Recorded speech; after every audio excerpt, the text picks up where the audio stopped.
શ્રી ગણેશાય નમઃ. ભક્તો, અત્યારે શ્રાવણ માસ શરૂ થઈ ગયો છે, ત્યારે આપણે શિવની આરાધના પૂજા કરીને પરમપદની પ્રાપ્તિ થાય તેવું શિવલોકધામની પ્રાપ્તિ થાય એ અર્થ મુક્તિના દાતા ભગવાન મહાદેવની આરાધના કરીએ છીએ. કારણ કે શ્રાવણ માસના દાતા ઈષ્ટદેવ ભગવાન મહાદેવ છે અને મહાદેવની ઉપાસના કરવાથી ભવના દુઃખ કષ્ટ મટે છે અને અંતમાં મુક્તિની પ્રાપ્તિ થાય છે. ત્યારે ભગવાન મહાદેવને પ્રસન્ન કરવા આપણે શિવ કથા સાંભળીએ છીએ અને શિવ મહાપુરાણની કથા સાંભળવાથી ધર્મ, અર્થ, કામ અને મોક્ષ આપનાર આ કથા છે. શિવ પુરાણ વાંચે છે, સાંભળે છે, તેની દુર્ગતિ કદી થતી નથી. અનેક પ્રકારનું દાન અને ફળ આપનાર આ કથા છે. શિવ પુરાણની કથા આપણે આજથી મહાશિવપુરાણની કથા સાંભળશું. અત્યાર સુધીમાં આપણે મહાશિવપુરાણનો મહાત્મ્ય સાંભળી ચૂક્યા છીએ અને હવે શિવપુરાણમાં 7 સંહિતા છે, તેને નિત્ય એક સંહિતામાં સાંભળીશું. આજે આપણે આ વિડીયોમાં પહેલી સંહિતા વિધેશ્વર સંહિતા, જેમાં જ્ઞાનક્ષત્રનું સૂતકજીનું સુઆગમન થાય છે, વિષ્ણુ ભગવાન અને બ્રહ્માજીના વિવાદની કથા છે અને શિવજીની કૃપાની કથા છે. તો શિવ મહાપુરાણની પહેલી સંહિતાની કથા વિધેશ્વર સંહિતા તો આપણે સાંભળશું. બોલો ઓમ નમઃ શિવાય. વિધેશ્વર સંહિતા, જે આરંભથી અંત સુધી અતિ પાવન, મંગલકારી અને દર્શનીય છે, જેની સમક્ષ કોઈ પદાર્થ પણ નથી અને અજર અમર દિવ્ય આત્મા સ્વરૂપે જે પ્રકાશમાન છે, 5 મુખી થકી શોભામાન તથા વંદનીય છે. 5 પ્રબળ કાર્યો જગતની રચના, પાલન પોષણ, સહાર, અનુગ્રહ અને તિરોભાવ કરે છે. આવા પરમ દયાળુ, કલ્યાણકારી દેવ ભગવાન શિવ શંકરનું હૃદયપૂર્વક ધ્યાન ધરી વંદન કરું છું અને આ પવિત્ર મંગલકારી ગ્રંથના શુભ આરંભકાળે મહર્ષિ વેદવ્યાસે પરમ વંદનીય શ્રી ભોળાનાથનું સ્મરણ કર્યું હતું અને સંપૂર્ણ વિદ્યાઓનો ઈશ્વર, સમસ્ત ભૂતોના આદિશ્વર, બ્રહ્મવેદના અધિપતિ, બ્રહ્મબલ, વીર્યના પ્રતિપાલક તથા સાક્ષાત બ્રહ્મા અને પરમાત્મા છે, તે સચ્ચિદાનંદ હંમેશ કલ્યાણ સ્વરૂપ મારા બની રહો. આવા દિવ્ય આત્મા મંગલ સ્મરણ સાથે પાવનકારી શિવપુરાણ કથાનો આરંભ કરીએ. તો ધર્મની પાવન ધજા પતાકાઓ લહેરાય છે એવા પવિત્ર પ્રયાગ તીર્થમાં મહાજ્ઞાની મુનિઓ એકઠા થયા છે અને અહીં જ્ઞાનની જ્યોત સર્વત્ર ઓજસ પાથરી રહી છે અને ક્ષિતિજે રૂપાળા રવિ સાથે રશ્મિઓ પ્રગટ્યા. તેની સાથે જ જ્ઞાનક્ષત્રનો આરંભ થયો અને ગંગા યમુના તટે ઉત્તમ પ્રકારના વ્રતવાળા, સત્યપ્રિય, સત્યશોધક, દયા અને કલ્યાણના નિધિસમા તેજમય મુખારવિદ ધરાવતા મુનિઓ પધારી રહ્યા હતા અને આ સઘળા મુનિઓમાં અતિ બુદ્ધિમાન, પૂજનીય અને વંદનીય શૌનક મુનિ પણ હતા અને ભાવક ભક્તો આનંદમાં હતા. આ શુભ સમયે વ્યાસજીના શિષ્ય સૂતનું મંગલ આગમન થયું. તેમના આગમનથી મુનિઓમાં મુખારવિદ આનંદ અને પ્રસન્નતાથી ખીલી ઉઠ્યા અને મુનિઓ ઉત્સાહભેર આગળ વધ્યા. એમણે સૂતને આવકાર્યા અને સૂતજીને આસન ગ્રહણ કર્યું. પછી મુનિ શૌનક તેમને સંબોધીને કહે, હે સર્વના જાણકાર, સર્વજ્ઞ, તમે પરમ વંદનીય મહર્ષિ વેદવ્યાસના સંતનીય રહી ઇતિહાસ, પુરાણ તથા અન્ય વિદ્યાઓનો અભ્યાસ કર્યો છે. તમે પ્રત્યેક વસ્તુથી જ્ઞાત છો. તમારી કથાનું પાવન શ્રવણ અમે આગળ પણ કર્યું છે, તેથી અમે તૃપ્ત પણ થયા છીએ, પરંતુ તૃપ્તિ પૂર્ણ તો નથી જ. હે સદભાગશાળી સૂત, સમગ્ર રીતે અઘોર કલયુગના પ્રાગટ અંધારા ઉતરી ગયા છે. આ વાતાવરણમાં લોકો દુરાચાર જેવા પાપના પથે દોટ દઈ રહ્યા છે. એવા ટાણે ક્ષત્રિય, વૈશ્ય, બ્રાહ્મણ અને શુદ્ધ પ્રકારના લોકો પવિત્ર વિચાર ભણી આગળ વધવાને બદલે શસ્ત્રો અને જ્ઞાનની અવગણના કરી ધર્મભ્રષ્ટ બન્યા છે. એ જ પ્રકારે સ્ત્રીઓ પણ દુર્ગતિએ થઈ રહી છે. સંતાનોના માતા પિતાની આજ્ઞાનું પાલન કરતા નથી. તેઓ અસંસ્કારના માર્ગે ફટકાઈ રહ્યા છે. હે સૂત, ઉગતા બાળકો ન ભણવાનું ભૂલી રહ્યા છે, તેમનું આરોગ્ય કથળી રહ્યું છે. આ સ્થિતિ જોઈ તમારું મન વ્યથિત અને દ્રવિત છે. ચિંતાથી અમે બુદ્ધ છીએ. પ્રજામાં પાપ કર્મ ઓછા ફરી વળ્યો છે. આથી પાપનો નાશનો કંઈક ઉપાય બતાવો. મુનિઓ ભાવ વિભોર થઈને વિનંતી કરતા રહ્યા. સૂતજીએ બંધ આંખ કરી ભગવાન શિવનું સ્મરણ કર્યું. પછીના મૌન બાદ તે મુનિઓને કહેવા લાગ્યા. સૂતજી કહે છે, હે વંદનીય પૂજનીય એવા સાધુ મહાત્માઓ, તમારો આ પ્રશ્ન ત્રણેય લોકને કલ્યાણ કરનારો છે. તમારો મારા પ્રત્યેનો સ્નેહ અનંત છે, તેથી હું મારા વંદનીય ગુરુનું સ્મરણ કરીને ઉત્તર આપીશ. તમે પ્રેમથી તે સાંભળો. શિવ મહાપુરાણ અતિ ઉત્તમ પવિત્ર સાધન ગણાય છે, જે સર્વ પાપ કર્મોનો નાશ કરે છે. આ મહાગ્રંથ સર્વ પ્રકારના પાપનો નાશ તો કરે જ છે, કિંતુ વેદાંત અને સર્વ પુરાણોનો સાર પણ દર્શાવે છે, જેથી એમ કહી શકાય કે ચારેય પુરુષાર્થ સિદ્ધ કરે છે. આ પવિત્ર પુરાણનું અધ્યયન કરનાર ભાવક પૂજનીય ભોળાનાથ શિવશંકરનો ભક્ત બને છે. એટલું જ નહીં, ઉત્તમ ગતિની પ્રાપ્તિ પણ કરે છે. હે દિવ્ય મુનીશ્વર, જગતના શિવપુરાણનો ઉદય થાય નહીં ત્યાં સુધી આ કલયુગમાં ઉતાતો થતા રહેશે. શિવપુરાણનો ઉદય કે શિવપુરાણનો ઉદય નથી શમન કરે ત્યાં લગી બધા શિવપુરાણનો ઉદય શાંતિ તંત્રના ભેદ અને સુખ દેવદાનવીની મૂંઝવણો અને મતભેદો છે. શિવપુરાણના ઉદય સાથે મૂંઝવણો અને વિવાદોનું શમન થાય છે. હે બ્રાહ્મણ દેવતાઓ, શિવપુરાણના પઠાણ મનન અને ચિંતાથી અતિ દુર્લભ ફળની પ્રાપ્તિ થાય છે. તેનું પવિત્ર વર્ણન તમે સંભળાવો. જે ભાવક ભાવપૂર્ણ રીતે તેમજ શ્રદ્ધા અને આસ્થાથી શિવપુરાણનું પઠન કરે છે, તે દિવ્ય પ્રસ્થાતિ પ્રતિ ગતિ કરે છે અને શાંતિ અને સુખ પામે છે. જે પાઠક તેનું પઠન કરે છે તેને અશ્વમેઘ યજ્ઞનું ફળ અવશ્ય પ્રાપ્ત થાય છે. જો ભાવક અન્યના મુખેથી શિવપુરાણનું પઠન સાંભળે તો તેના પાપ પણ નાશ પામે છે. જે ભાવક શિવપુરાણને વંદન કરે છે તેના પ્રત્યે તમામ દેવી દેવતાઓની કૃપા ઉતરે છે અને પૂજન પણ ફળે છે. હે બ્રાહ્મણો, આ પવિત્ર શિવપુરાણનું 14ના મંગલ દિને ઉપવાસ સાથે આખ્યાન કરનારને શબ્દે શબ્દે પુરેશ્વરનું પુણ્ય મળે છે. એટલું જ નહીં, તે મુક્તિપદને પણ પ્રાપ્ત કરે છે. જે મનુષ્ય સાવધાન બની આ પુરાણને રુદ્રસંહિતાનો ભાવપૂર્ણ રીતે પાઠ કરે તેનું બ્રહ્મહત્યા જેવું પાતક પણ નાશવંત બને છે અને 3 દિવસમાં તે પાતક ટળે છે. ભૈરવની સન્મુખી શાંત ચિત્તે ગંભીર મૌન સાથે રુદ્રસંહિતાનો પ્રતિદિન 3 વાર પાઠ કરનારને ભૈરવીની સન્મુખ શાંતિ ચિરે ગંભીર મૌન સાથે રુદ્રસંહિતાનો પ્રતિદિન 3 વાર પાઠ કરનારની મનોકામનાઓ પૂર્ણ થાય છે. કૈલાસ સંહિતા ઓમકાર સ્વરૂપને નિરૂપણ કરનારી હોય અને સાક્ષાત બ્રહ્મ સ્વરૂપ પણ તે જ છે. પરમ કૃપાળુ શિવ પ્રભુને ઉપનિષદ રૂપ સમુદ્રનું ભીષણ મંથન કરીને સંહિતા ઉત્પન્ન કરી હતી. તે અમૂલ્ય સંહિતાનું પાન કરીને માનવ અમરરત્ન પામે છે.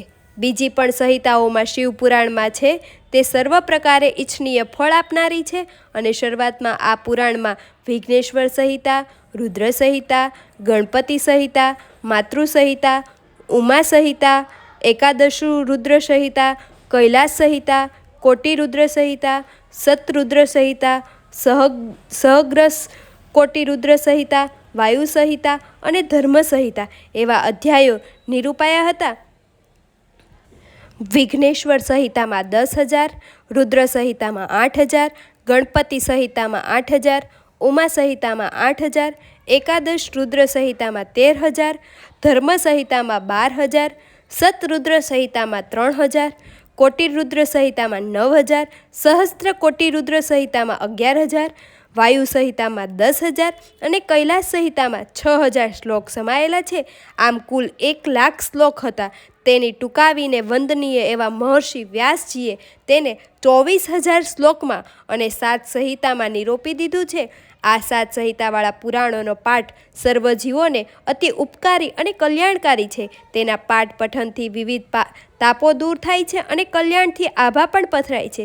જે મનુષ્ય આદરભાવથી શ્રદ્ધાની દિવ્ય લાગણીથી પુરાણનો પાઠ કરશે અથવા તેનું શ્રવણ કરશે તે પરમ કૃપાળુ દેવ શિવજીનો પ્રિય બનશે અને પરમ ગતિ તરફ પ્રયાણ કરશે. સૂતજીએ આ મુજબ શિવપુરાણનું મહાત્મય પ્રસ્તુત કર્યું. તેથી દિવ્યતાથી સભર ક્ષણો વાતાવરણને ભાવનાથી તરબૂચ કરી ગઈ અને મુનિઓ કહે, હે સૂતજી, સમસ્ત વેદાંતનું દર્શન અહીં થાય છે. તેના સાર સ્વરૂપ પ્રસાદની ધન્ય બનાવે છે. હે દેવ, તમે તેનું પઠન કરી અમને સંભળાવો. ત્યારે સૂતજી કહે છે, હે વંદનીય ઋષિઓ, તમે ધન્યને પાત્ર છો.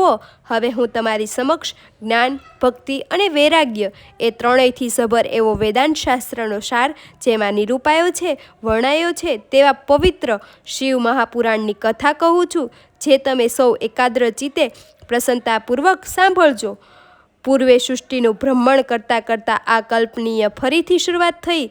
તે વેળાએ કુલ શ્રેષ્ઠ એવા 6 વંદનીય મુનિઓ જ્ઞાન વિશે વિશદ ચર્ચા વિચારણા કરવા એકઠા થયા અને શ્રેષ્ઠ તત્વની વિચારણા કરતા હતા. તે કાળે તેઓ કોઈ નિર્ણય પણ આવી શક્યો નહીં. આથી તેઓ સઘળા બ્રહ્મદેવ સમક્ષ પહોંચ્યા, તેમને નમસ્કાર કર્યા અને પોતાની મૂંઝવણ પણ રજૂ કરી. તેઓ નમ્ર ભાવે કહે, હે પિતામહ, સર્વ તત્વમાં જૂનું અને શ્રેષ્ઠ તત્વ કયું છે તે જણાવશો. તો બ્રહ્માજી શાંતિપૂર્વક ભાવે કહે છે, જ્યાં મન સહિતની વાણી પહોંચી શકતી નથી અને પરત ફરે છે તે સર્વોત્તમ તત્વ છે, જેનાથી સઘળા દેવોનું પ્રાગટ્ય થયું. તે મહાદેવ સર્વજ્ઞ અને જગત ઈશ્વર છે. જે રીતે બીજમાંથી અંકુર ફૂટે છે અને તે અંકુર મોટું થાય છે ત્યારે તેના ફળમાંથી બીજ થાય, તેમ શિવ પ્રભુની પરમ કૃપા પ્રાપ્ત થાય છે. તેથી હે વંદનીય બ્રાહ્મણો, તમે સઘળા પૃથ્વી પર જાઓ અને ત્યાં જઈને 1000 વર્ષ સુધી ચાલે તેવા યજ્ઞ આરંભ કરો. યજ્ઞના અધિપતિ દેવ શિવ ભોલેની કૃપાથી તમને વેદ વિદ્યાની દિવ્ય સારરૂપી સાધન મળશે. બ્રહ્માજીએ આ મુજબ આજ્ઞા આપી એટલે સઘળા મુનિઓ કહે, આપે સાધનાની પ્રાપ્તિ કરી તે ઉત્તમ સાધન કહ્યું હોઈ શકે. તેની પ્રાપ્તિ માટે સાધકની યોગ્યતા શું હોઈ શકે? અમને વિગતે સમજાવો. ત્યારે બ્રહ્માજી કહે છે, શિવપ્રદની પ્રાપ્તિ એટલે સાધ્ય, શિવની ભાવપૂર્ણ સેવા એટલે સાધન. જેણે નિત્ય વગેરે કર્મોમાં ફળની આશાઓનો ત્યાગ કર્યો કે સાધક છે. સાધક અંગે વર્ણન કરતા પ્રભુ શંકરે કહ્યું કે સાધકે શિવ કથા ભાવ શ્રદ્ધાથી સાંભળવી, વાણી વડે એકલતાથી કીર્તન કરવું તથા એકલીન ભાવે શિવનું ધ્યાન ધરવું. આ પ્રમાણે સાધના કરીને શ્રેષ્ઠ સાધન મેળવો. પ્રથમ ગુરુના મુખે આ પવિત્ર કથાનું શ્રવણ કરો, ત્યારે પછી કીર્તન કરવું અને ત્યારબાદ મનન કરતાં કરતાં ક્રમશઃ ભાવપદને પ્રાપ્ત કરવું. અને આ પ્રકારનો અભ્યાસ સાધકને અઘરો લાગશે, જોકે છેવટે આદિથી અંત સુધી સઘળું કલ્યાણકારી અને મંગળ બની રહેશે. શરીરની વ્યાધિઓ મટશે અને સાધકને દિવ્યાનંદની પરમભૂતિ થશે.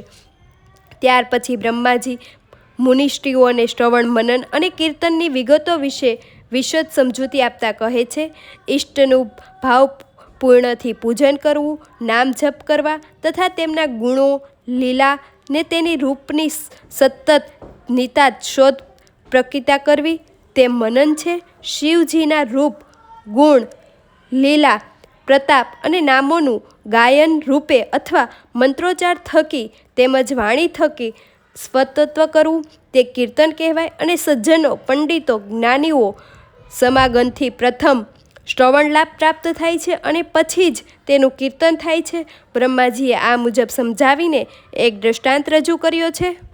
મહર્ષિના પુત્ર વ્યાસ મુનિએ એક દિવસ પવિત્ર સરસ્વતી નદીના તટે ધ્યાનમગ્ન બનીને તપ ક્રિયામાં બેઠા હતા. આ સમય દરમિયાન વિમાનમાં આરૂઢ થઈને પ્રભુ સનતકુમાર તે સ્થળે પસાર થયા.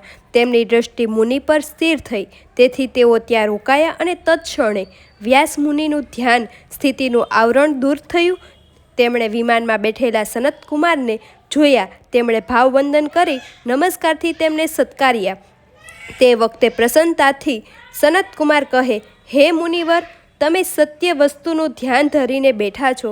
સત્ય પર ધીમહિ સદા શિવ ભગવાન તમને સહાયરૂપ થાય. આમ છતાં તમે આ ક્ષણે તપક્રિયામાં શા માટે બેઠા છો? ત્યારે વ્યાસ મુનિ અત્યંત ભાવથી કહે છે, હે પ્રભુ, આપની દયા કૃપાથી મેં વેદમાર્ગ મુજબ ધર્મ, અર્થ, કામ અને મોક્ષનો ખૂબ પ્રચાર કર્યો છે. આ રીતે હું ગુરુ બન્યો છું, પરંતુ હજુ સુધી મને મોક્ષનું સાધન જાણવા મળ્યું નથી. તે મેળવવાના હેતુથી મેં આ તપ આરંભ કર્યું છે. સનતકુમાર કહે, હે દિવ્ય મુનિ, શિવનું સ્મરણ, કીર્તન, મનન અને આ 3 ઉત્તમ સાધન છે. વેદને માન્ય પણ છે. હું પણ અગાઉ તમારી જેમ બ્રહ્મમાં ઉતરીને પર્વત ઉપર તપ કરતો હતો. શિવજીની પરમ કૃપાએ નંદીશ્વરને મારી પાસે મોકલ્યા. એ વખતે ગણેશ્વરે અતિ ભાવ અને પ્રેમપૂર્વક મુક્તિનું ઉત્તમ સાધન સમજાવ્યું હતું. નંદીશ્વર કહે, હે બ્રાહ્મણ દેવ, મને શિવજીએ કહ્યું છે તેમનું કીર્તન, શ્રવણ અને મનન એ જ મુક્તિનું સાધન છે. તે વેદમાન્ય છે. તમે તે સાધન હંમેશા વારંવાર કરો. હે જ્ઞાનીઓ, સજ્જનો, યાદ રાખો કે નવધા ભક્તિમાં પ્રથમ શ્રવણ, મનન અને કીર્તન એ 3 સાધનો ગણાયા છે. શૌનક મુનિ સૂતને પૂછે છે, સૂત, મુક્તિના આ સાધનો ગ્રહણ કરવા જે માનવ અશક્ત, દુર્બળ હોય તે માટે કયું કર્મ છે તેને વિના પ્રત્યે મુક્તિ મળે? તો શ્રવણાદિ સૂત કહે, 3 સાધનો કરવા જોઈએ. જે તે ન કરી શકે તેમણે પ્રભુ શિવના લિંગની અથવા મૂર્તિ સમક્ષ મૂર્તિની સ્થાપના કરી તેનું પૂજન કરવું. આમ કરવાથી તે ભાવક સંસાર સાગર પાર કરી જશે અને ભાવક આ વાહનથી વિસર્જન સુધી ભક્તિભાવપૂર્વક રીતે પૂજન કરે તો માનવ શ્રવણદિત સાધનો મેળવ્યા વિના પણ શિવદયાથી મુક્તિ મેળવે છે. અને અનેક લોકોએ માત્ર મૂર્તિ અથવા લિંગ પૂજન કરીને પણ મુક્તિને પામ્યા છે. મુનિ શૌનક કહે, બીજા દેવોની મૂર્તિની જ પૂજા કરાય છે, જ્યારે શિવજીની લિંગ અને મૂર્તિ બંનેમાં પૂજન કરાય છે. તેનું કારણ શું હશે? સૂત કહે છે, હે મુનિ, તમારો પ્રશ્ન ખરેખર અતિ ગૂઢ તથા દિવ્યાદિભર્યો ગણાય છે. તેનો ઉત્તર સ્વયં શિવ પ્રભુ જ આપી શકે છે. પણ શિવજીનું વચન જે મારા ગુરુદેવ પાસે સાંભળ્યું છે તે હું તમને કહીશ. શિવજી એકમાત્ર કલરહિત, નિગુણ, નિરાકાર બ્રહ્મ સ્વરૂપ ગણાય છે. તેઓ રૂપવાળા પણ છે, જેથી કલા સહિત સગુણ સાકાર પણ ગણાય છે. તેઓ શ્રી નિરાકાર હોવાથી તેમના પ્રતીક તરીકે લિંગ પૂજાય છે. આ રીતે ભગવાન નિરાકાર તેમજ સાકાર બંને સ્વરૂપ હોવાથી પરમ બ્રહ્મ નામે પણ ઓળખાય છે. દર્શનીય અને વંદનીય છે. ભગવાન શિવ સિવાયના દેવો બ્રહ્મ સ્વરૂપ ન હોવાથી કલરહિત, નિષ્કળ, નિરાકાર નથી. તેથી તેમની આરાધના કોઈ લિંગ ચિહ્નમાં થતી નથી. તેઓ સાકાર છે એટલે માત્ર મૂર્તિ સ્વરૂપે પૂજાય છે. શિવજી બ્રહ્મરૂપ છે, જ્યારે અન્ય દેવો જીવરૂપ છે. નંદીશ્વર આ કથા વિસ્તારથી સનત કુમારને સંભળાવી રહ્યા છે અને તે જ કથા સૂત, શૌનક આદિ મુનિઓને સંભળાવે છે. નંદીશ્વર કહે, અગાઉ મહાકાળ નામક કલ્પ ચાલતો હતો. તે સમયે બ્રહ્મા અને વિષ્ણુ વચ્ચે વિવાદ ખડો થયો. બંનેને અભિમાન થયું કે હું જ મોટો છું, બીજા નાના. તેમનું અભિમાન દૂર કરવા શિવજીએ બેવની વચ્ચે નિષ્કળ થાંભલારૂપી પોતાનું લિંગ સ્વરૂપ પ્રગટ કર્યું. તે પછી થાંભલામાંથી મૂર્તિ સ્વરૂપ બનાવ્યું. ત્યારથી નિષ્કળ લિંગ તેમજ મૂર્તિ એમ બંને સ્વરૂપની કલ્પના ઊભી થઈ. પરમ કૃપાળુ શિવના લિંગ અને મૂર્તિ ભોગ અને મોક્ષ બંને આપે છે, જ્યારે દેવીઓની મૂર્તિઓનો ભોગ આપે છે. સનતકુમાર કહે, હે દિવ્ય યોગીન્દ્ર, તમે કહ્યું તે રીતે વિષ્ણુ બ્રહ્મા વચ્ચે વિવાદ ઊભો થયો હતો, તો તે એ વિવાદ વિશે વિશદપૂર્ણ છટામણીથી તે સમજાવો. નંદીશ્વર કહે છે, તે સમયે યોગીઓમાં સર્વોત્તમ એવા ભગવાન વિષ્ણુ શેષનાગ ઉપર સૂતા હતા. તે દરમિયાન બ્રહ્માજી કાળઝાળ બનીને પૂછે છે, અહંકારીની જેમ ઘોર નિંદ્રામાં પોઢનાર તું કોણ છે? તે વખતે ભગવાન વિષ્ણુ શાંતિથી અને ગંભીરતાથી કહે, તમે ભલે પધાર્યા. આ આસન પર બિરાજો છો. તમે વ્યસ્તગ્રહ છો. શા માટે વ્યસ્તગ્રહ છો? બ્રહ્મા કહે, હે વિષ્ણુ, કાળના વેગથી તમે અભિમાન આવ્યું છે. તમને ખબર છે હું કોણ છું? હું પિતામહ બ્રહ્મા છું, જગતનો સર્જનાર છું, સર્જક છું. વિષ્ણુ કહે, અરે શું બોલ્યા? જગત તો મારી અંદર છુપાયેલું છે. તમને ખબર છે તમે ખુદ પણ મારી નાભીની ભીતરમાંથી ઉત્પન્ન થયા છો, એટલે તમે તો મારા પુત્ર ગણાવ છો. બ્રહ્મ તરત જ બોલી ઉઠ્યા, ખોટું, તદ્દન ખોટું કહો છો. આ ત્રણેય લોકોનું સર્જન કરનાર તો હું જ છું, એટલે એ રીતે હું તમારો પિતા છું. આ રીતે બંને વચ્ચે શાબ્દિક ટપાટપી અને વાદ વિવાદના રચાય. બ્રહ્માજી હંસ પર બેઠા, વિષ્ણુ ગુરુડ પર આરૂઢ હતા તે પછી તેઓ યુદ્ધ માટે તત્પર બન્યા. બંને સામસામે આવી ગયા અને આયુધ્ય રણકી ઉઠ્યો. પ્રહાર થતા રહ્યા. તેમનું ભીષણ યુદ્ધ નિહાળી વ્યાકુળ થયેલા સંઘળા દેવો બ્રહ્મ સ્વરૂપ ત્રિશૂળધારી મહાદેવ સમક્ષ ગયા. કૈલાસમાં દેવોનું આગમન થયું. તેમણે મહાદેવને દંડવત પ્રણામ કર્યા અને સ્તુતિ કરી. એટલે મહાદેવે પોતાના ગણો દ્વારા તેમને પાસે બોલાવ્યા. પછી મધુર અને મંગલ એવું ગંભીર વચન કહે છે: પુત્રો, તમે શ્રેમ કુશળ છો ને? મારા શાસન વહીવટથી આ જગત તેમજ સઘળા દેવતાઓ પોતાના કર્મયોગ રીતે કરે છે કે કેમ? બ્રહ્મા અને વિષ્ણુ વચ્ચે ભીષણ જંગ મંડાયો છે, તેથી હું અજાણ નથી. હવે હું તમને શાંતિના માર્ગે લઈ જવા માટે આવું છું.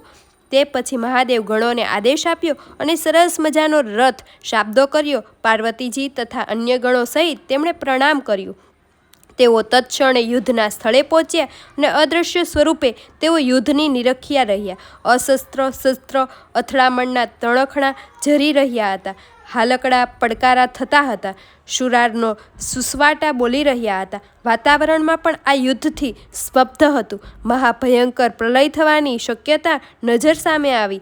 આમ આ સ્થિતિ વધુ ચાલી રહે તો અનર્થ થઈ જાય. કરુણાસાગર દીનદયાળુ પરમ કૃપાળુ કૃપાનિધિ શિવજીના હૈયે દયાનું ઝરણી વહીએ ચાલ્યું. તેમણે તે ઘડીએ અગ્નિમાં મોટા વિશાળ થાંભલાઓનો આકાર ધારણ કર્યો. તે પછી તેઓ બંને વચ્ચે નિષ્કળ સ્વરૂપે ઊભી રહ્યા. આ જોઈને બ્રહ્મા અને વિષ્ણુ શસ્ત્રો શાંત પડી ગયા અને યુદ્ધ થંભી ગયું. તણખલાઓ શરમી ગયા. બંને આશ્ચર્ય મિશ્રિત ભાવે પરસ્પરને તાકી રહ્યા હતા અને પૂછવા લાગ્યા: આ અદ્ભુત આકાર શેનો હશે? તે શું હશે? અરે, આ થાંભલા ઉપરનો અને નીચેનો છેડો ક્યાં છે? તે આપણે જોવું જોઈએ, જાણવું જોઈએ. તે ઘડીએ જ વિષ્ણુએ વરાહનું સ્વરૂપ ધારણ કર્યું. તે થાંભલાનું મૂળ શોધવા કામે લાગ્યા. બ્રહ્માએ પણ હંસનું રૂપ ધારણ કર્યું અને થાંભલાનો છેડો તો શોધવો જ પડે ને. હંસે ઉડ્યા અને ઊંચે ગયા. વિષ્ણુનું વિરાહત સ્વરૂપ પાતાળ સુધી પહોંચ્યું. ઘણા ખાખા ખોળા કર્યા, આમ તેમ ફર્યા, ઊંચા નીચા થયા, પણ થાંભલાનો છેડો મળી શક્યો નહીં. બ્રહ્માએ આકાશેથી કેવડાનું ફૂલ ખરતું દીઠ્યું. બંને પાછા ફર્યા. ભગવાન સદાશિવે સ્મિત લહેરાવ્યું અને બંને દેવોનો ઉધમ નિષ્ફળ ગયો હતો. તેઓ છેડે શોધી શક્યા ન હતા. હા, સદાશિવના માથાના ડોલનથી કેવડાનું ફૂલ ખર્યું હતું. બ્રહ્મ કેવડાને ખરતું જોઈને પૂછે છે: હે પુષ્પનો મહારાજા, તું ક્યાંથી પડે છે? કેવડો કહે: જેના આદિ અને અંત તમે શોધી રહ્યા છો તે થાંભલાના મધ્ય ભાગમાંથી હું ઘણા સમયથી રહું છું. જોકે હજુ સુધી મારી યાત્રા પૂરી થઈ નથી. અને બ્રહ્મા તેને સમજાવે છે: તું મારી સાથે ચાલ અને વિષ્ણુને કહી દે. બ્રહ્માએ થાંભલાનો ઉપરનો છેડો શોધ્યો છે, તેનો હું સાક્ષી રહ્યો છું. ચાલ, આગળ થા. કેવડાને તો બ્રહ્માને વિનંતી કરી. આથી તે બ્રહ્મા સાથે ચાલી નીકળ્યો અને થાકેલા વિષ્ણુને બ્રહ્મ આનંદભેર જૂઠી કહે: મેં થાંભલાનો છેડો દીઠ્યો છે. વિષ્ણુ કહે: કોઈ સાક્ષી છે? તો બ્રહ્મા કહે: આ કેવડાને પૂછ. કેવડાએ જૂઠી સાક્ષી ભરી.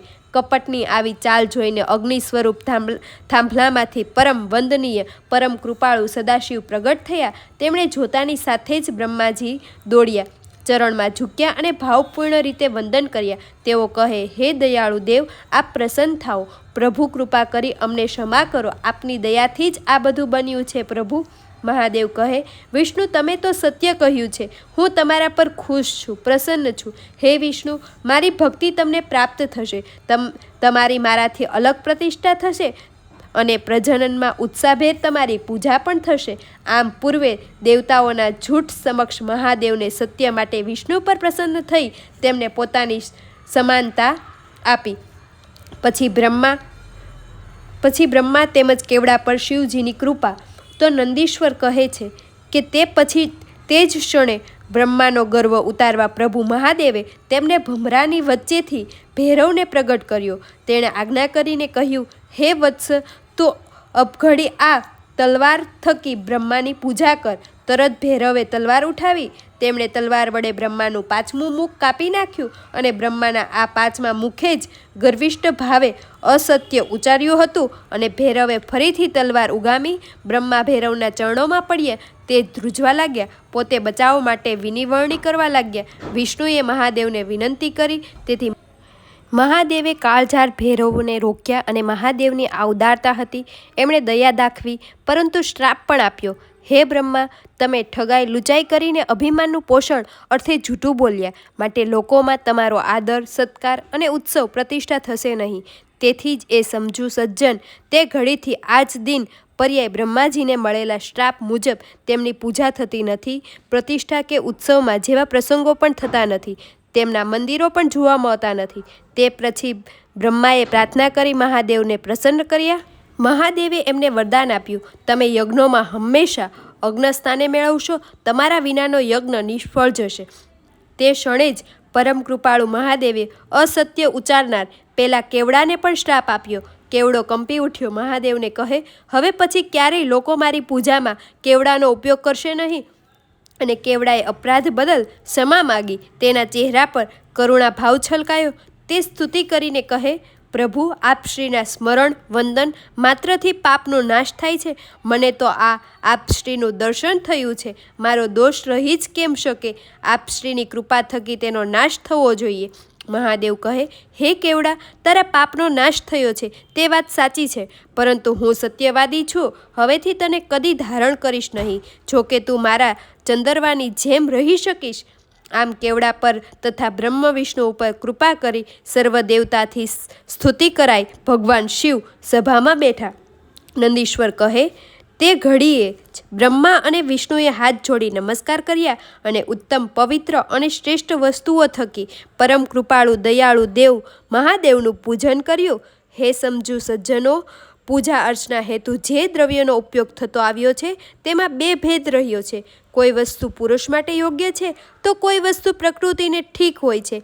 પુરુષ યોગ્ય વસ્તુ લાંબા સમય સુધી ટકી રહે છે, જ્યારે પ્રભુ સદાશિવ તો ત્યાગી દેવ છે. તેમણે વસ્તુનો કદી મોહ હોતો નથી, એટલે તેમણે બધી વસ્તુઓનો ત્યાં ઉપસ્થિત દેવોને વેચી આપી.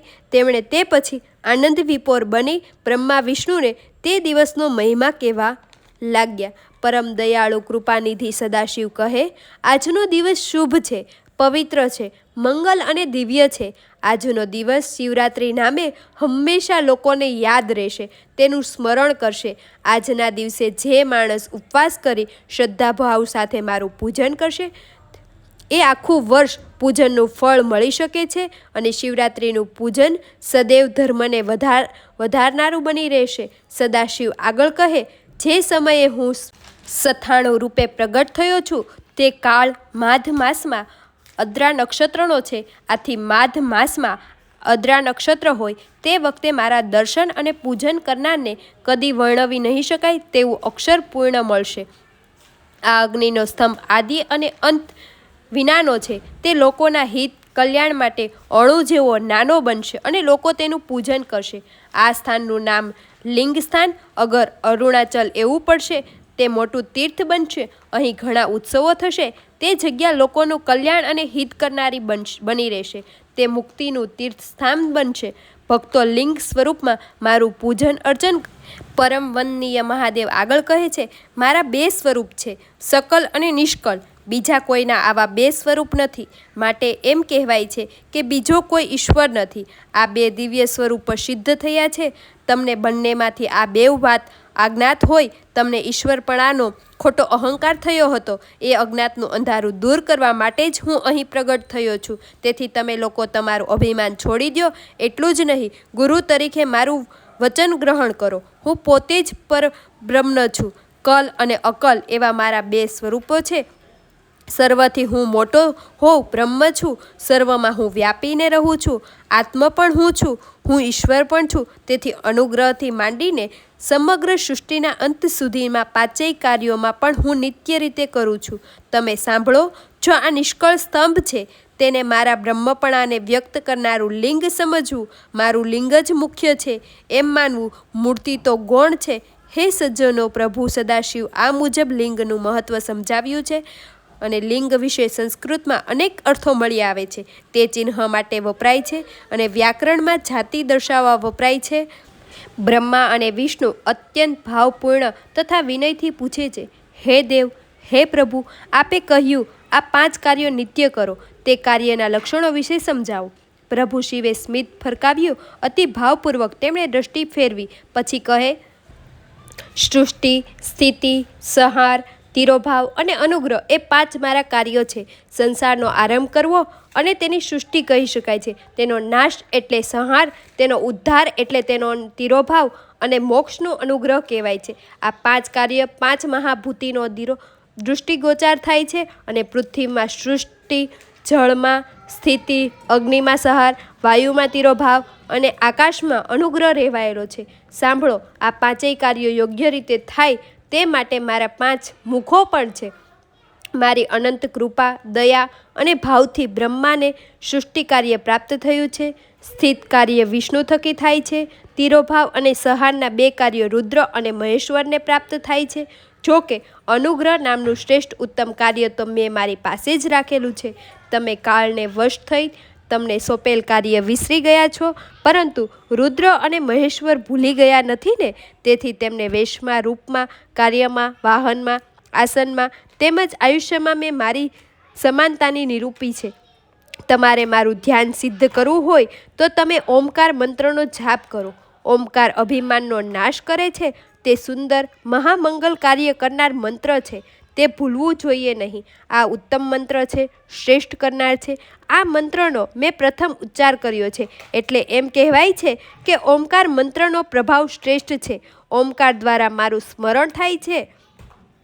ઓમકારનો જ અ મારા ઉત્તર મુખથી, ઉ પશ્ચિમ મુખથી, મ દક્ષિણ મુખથી અને બિંદુ પૂર્વ મુખથી અને નાદ ઉદ્ધત્વ મુખથી પ્રગટ પામેલ છે.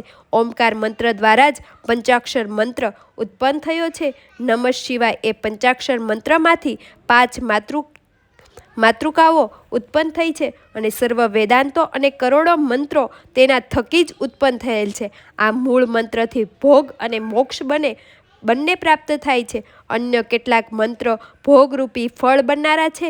મારા લિંગનું પૂજન સ્મરણ ઓમકાર મંત્ર થકી અને મૂર્તિનું પૂજન પંચાક્ષર મંત્ર થકી જ કરવું જોઈએ.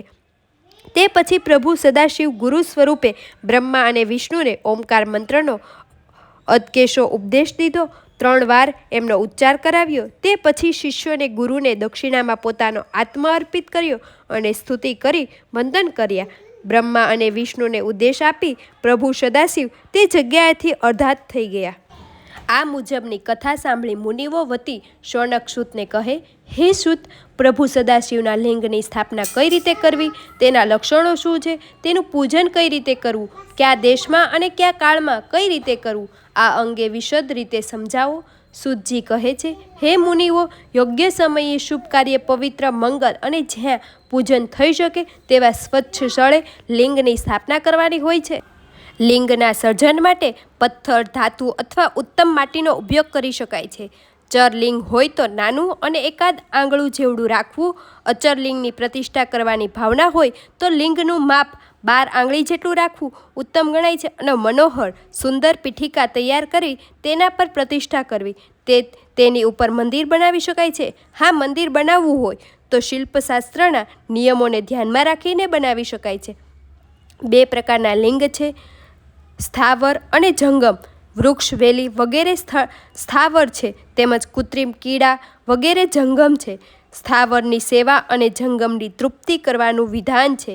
સદાશિવની પૂજા કરવાથી શિવપ્રદ પ્રાપ્ત થઈ શકે છે. અને આહવાન, આસન, અધ્ય, પાધ્ય, આચમન, સ્નાન, ગંધ, વસ્ત્ર, ધૂપ, પુષ્પ, દીપ, નૈવેદ્ય, આરતી, પાનબીડું, નમસ્કાર અને વિસર્જન, આમ 16 પ્રકારની પૂજનથી શિવ સદાશય પ્રાપ્ત થાય છે. અને હા, પૂજન પછી જપ કરવું. પ્રતિદિન રોજ 10,000 જપ કરવાથી શ્રેષ્ઠ ઉત્તમ ફળ પ્રાપ્ત થઈ શકે છે. પરંતુ તે ન બને તો સવાર સાંજ મળીને 1,000 જેટલા જપ કરવા જોઈએ. હા, ઉપાસુ એટલે હોઠ ફફડે પણ ઉચ્ચાર સંભળાય નહીં તે પ્રકારનો જપ કરવો અને બ્રાહ્મણે પંચાક્ષરનો જપ કરવો જોઈએ. એ વખતે નમઃ પહેલાં લઈને જપ કરવો અને અન્ય વર્ણોને નમઃ છેલ્લે લઈને જપ કરવો. 1,000 દિવસમાં 10 લાખ મંત્ર જપ કરવાથી ઇષ્ટ સિદ્ધિ પ્રાપ્ત થાય છે. અને પ્રભુ સદાશિવની આજ્ઞા છે કે આ મંત્રનો જપ કરવો. તે પછી મનુષ્ય સવારે નિત્ય કર્મો, દિવસ દરમિયાન કામ્ય કાર્ય અને સંધ્યા ટાણે શાંતિ બરનાર કર્મો કરવા જોઈએ. અને કલયુગમાં કર્મથી જ ફળ સિદ્ધિ અવશ્ય થાય છે. અને સૂતજીએ આપેલા આ ઉત્તરથી તૃપ્ત થઈને સંતોષ પામીને મુનિ સ્ત્રીએ વધુ જાણવાની ઈચ્છા જાગી. તેથી શૌનક મુનિ કહે છે, હે સૂતજી, તમે હવે અમને ઉત્તમ પવિત્ર મંગળ શિવક્ષેત્ર અને તેમને ઉત્પત્તિ અંગે વિસ્તારથી સંભળાવો. ત્યારે સૂતજી કહે છે, હે મુનિઓ, પૃથ્વી પર વસવાટ કરતા લોકોના મોક્ષ માટે સદાશિવે કૃપા કરીને મંગળ પવિત્ર શિવક્ષેત્રો રચાયેલા છે. તેમજ દેવો અને ઋષિઓએ સ્વીકારેલા તથા સ્વયંભૂ પ્રગટ થયેલા ક્ષેત્રો પણ છે. અને મનુષ્યએ સ્નાન, દાન અને જપ તીર્થ ક્ષેત્રમાં કરવા જોઈએ, નહીં તો રોગ, દરિદ્રતા કે મૂંગાપણાનો દોષ પ્રાપ્ત થાય છે. મનુષ્યએ કોઈ પણ ઉણાપે પુણ્યક્ષેત્રમાં વાસ કરવો જોઈએ. સરસ્વતી નદી અતિ પવિત્ર ગણાય છે, કેમ કે તે 8 મુખવાળી છે. તેથી સમજદાર માણસે તેના તટે વાસ કરવો જોઈએ. એમ કહેવાથી તેને બ્રહ્મપદ પ્રાપ્ત થાય છે. અને આ સરસ્વતી અત્યારે ગુપ્ત રીતે વહે છે. પવિત્ર ગંગા નદીના 100 મુખ છે. તેના કાંઠે કાશી, જ્યાં પવિત્ર તીર્થ પણ આવેલ છે. અને 10 મુખવાળી સોણભદ્ર, 24 મુખવાળી નર્મદા, 12 મુખવાળી કૃષ્ણાવેણી, 10 મુખવાળી તુંગભદ્રા, 9 મુખવાળી સુવર્ણમુખરી, 27 મુખવાળી કાવેરી વગેરે નદીઓ પણ પવિત્ર ગણાય છે. વળી યમરાજની બહેન યમુના યશપાસ મુક્ત કરાવે છે. તેના પવિત્ર તટે તીર્થ સ્થળો પણ આવેલા છે. તે બધા સદાશિવના પવિત્ર તીર્થ ક્ષેત્રો છે. સમજદાર મનુષ્યએ શુદ્ધ ભાવે, સદવર્તન અને સદાચારપૂર્વક તીર્થમાં વાસ કરવો જોઈએ. અને પવિત્ર વાતાવરણમાં કરેલું પુણ્ય વૃદ્ધિ પામે છે. પરંતુ તે સંજોગમાં પાપ થઈ જાય તો તે રજમાંથી ગજ જેવડું બની જાય છે. અને મનુષ્ય કાયિક, વાચિક અને માનસિક પાપો કરતો હોય છે. તીર્થ સ્થળો કાયિક તેમજ વાચિક જેવા પાપોનો નાશ કરે છે. જો કે માનસિક પાપો જન્માંતરથી ચાલતા આવતા હોય છે, તેનો નાશ પરમ કૃપાળુ, પરમ વંદનીય પ્રભુ સદાશિવના ધ્યાન, પૂજન અને અર્ચના દ્વારા જ થાય છે. એટલું જ નહીં, વાણીનું પાપ સતત જપ કરવાથી, દેહનું પાપ તપ અને ધનનું પાપ દાન પુણ્ય કરવાથી જ દૂર કરી શકાય છે. એ સમજવું જરૂરી છે કે પુણ્ય અને પાપનો 3 વિભાગો તારવેલા છે. બીજરૂપી અંશ વૃદ્ધિ પામતો અંશ અને ભોગ અંશ. તે પૈકી બીજરૂપી અંશ જ્ઞાન થકી જ નાશ પામે છે, જ્યારે વૃદ્ધ પામતો અંશ જપ, તપ અને દાનથી નાશ પામે છે તથા ભોગ અંશ ભોગવીને નાશ કરાય છે. તેથી વિદ્વાનો કહે છે, મનુષ્યએ પાપ કર્યા વિના પવિત્ર તીર્થસ્થાને જઈને વસવાટ કરવો જોઈએ. ત્યારે શૌનક મુનિ કહે છે, હે સૂતજી, મનુષ્ય ધર્મમય જીવન વ્યતીત કરવા કયા સદાચારોનો આશ્રય લેવો, તે આ 4 ધર્મ અમને કહી સંભળાવો. સૂતજી કહે છે, હે સજ્જનો, પવિત્ર શાસ્ત્રમાં કહેવામાં આવ્યું છે કે આચાર પરમો ધર્મ. ધર્મનો પાયો આચાર ઉપર રહેલો છે. અને ધર્મની રક્ષા માટે વર્ણાશ્રમનું વિધાન કર્યું છે. તે જન્મોજાત પ્રમાણે નહીં, પરંતુ આચરણ પ્રમાણે કર્યું છે. અને મનુષ્યના આ 4 ગુણોને પ્રભુએ પકડ્યા છે. તે ગુણ અને કર્મના આધારે પડેલા છે. અને તેમને કર્મો તેમના સ્વભાવ અનુસાર નક્કી કરી આપેલ છે. અર્થાત સ્વભાવ, ગુણ અને કર્મ અનુસાર મનુષ્યની જાતિ નક્કી થાય છે. મનુષ્યને સૂત એ જ વાત કરી છે. વેદ તેમજ વેદાચાર જાણકારો મનુષ્ય જ બ્રાહ્મણ કહી શકાય છે. બાકીના બ્રાહ્મણને દ્વિજ કહેવાય છે. અને રાજાની સેવા ચાકરી કરનારો બ્રાહ્મણ ક્ષત્રિય બ્રાહ્મણ કહેવાય છે તેમ માનવું. અને ખેતી વિષયક વેપાર કરનારો બ્રાહ્મણ વૈશ્ય બ્રાહ્મણ છે. બીજાની ઈર્ષા તેમજ દ્વેષ કરનારને ચાંડાળા બ્રાહ્મણ કહેવાય છે. એ જ રીતે પૃથ્વીનું અને પ્રજનનનું પાલન કરનાર રાજા ગણાય છે. બીજા બધા ક્ષત્રિય કહેવાય. અને ધાન્યનો વેપાર કરનાર વૈશ્ય કહેવાય છે. બીજા બધા વણિક કહેવાય છે. આ 3 શ્રેણીની સેવાની શુદ્ર કહેવાય છે. અને દૈનિક આચાર વર્ણતા સૂત કહે છે, મનુષ્ય વહેલી સવારે ઉઠીને દેવનું સ્મરણ કરવું જોઈએ, પૂજન અર્ચન કરવું જોઈએ. ત્યાર પછી દેહ શુદ્ધ તેમજ નિત્ય કર્મથી પરવારીને પ્રભુ સદાશિવની સેવા કરવી. અને સાયકાળે મંદિર, મઠ અગર શિવાલયમાં પહોંચીને પ્રભુનો શિવના દર્શન કરી ઓમકાર અથવા પંચાક્ષર મંત્રનો ભાવપૂર્ણક રીતે જપ કરવો જોઈએ. અને નિષ્કામ મનુષ્યને ધર્મ વડે તેના પાલનથી ચિત્તની શુદ્ધિ થાય છે. એટલું જ નહીં, ચિત્ત શુદ્ધિ પછી જ્ઞાનનો વિસ્તાર વધે, તે જ વધુ તેજીમય બને છે. અને સતયુગમાં એકાગ્રતાપૂર્વક ધ્યાન કરવાથી, ત્રેતામાં તપ કરવાથી, દ્વાપરમાં યજ્ઞ કરવાથી તેમજ કલયુગમાં પૂજન અર્ચન કરવાથી જ્ઞાનની પ્રાપ્તિ થાય છે. તેમજ તેથી વૃદ્ધિ પણ થાય છે. તેના પ્રભાવ લાભ પણ મળે છે. કલયુગમાં દ્રવ્ય ધર્મને અતિ મહત્વ અપાયું છે, પરંતુ ધન નીતિના માર્ગે પ્રાપ્ત કરવું જોઈએ, પરિશ્રમ થકી મેળવવું જોઈએ. પોતાના દ્રવ્યના 3 ભાગ અનુકૂળતા મુજબ કરવા જોઈએ: ધન માટે, ધર્મ માટે અને પોતાના માટે. ગૃહસ્થણીએ ધનના ભાગથી ધનની વૃદ્ધિ કરવી જોઈએ અને ધર્મ માટે ફાળવેલા ધનમાં ભાગમાંથી દાન કરવું જોઈએ. તેમજ પોતા માટે ફાળવેલા ભાગમાંથી કુટુંબનું પોષણ કરવું જોઈએ. આ મુજબ સદાચારથી પગલાં માંડનાર મનુષ્ય સુખ સમૃદ્ધિ પામે છે અને સ્વર્ગ પામે છે. આ જ રીતે સમજ આપીને સૂતજી શાંત બનીને મધુર સ્મિત રેલાવી રહ્યા છે. ત્યાર પછી મુનિ સૂતને વિનંતી કરતા કહે, હે સૂત, હવે તમે 5 મહાયજ્ઞો વિશે કહો.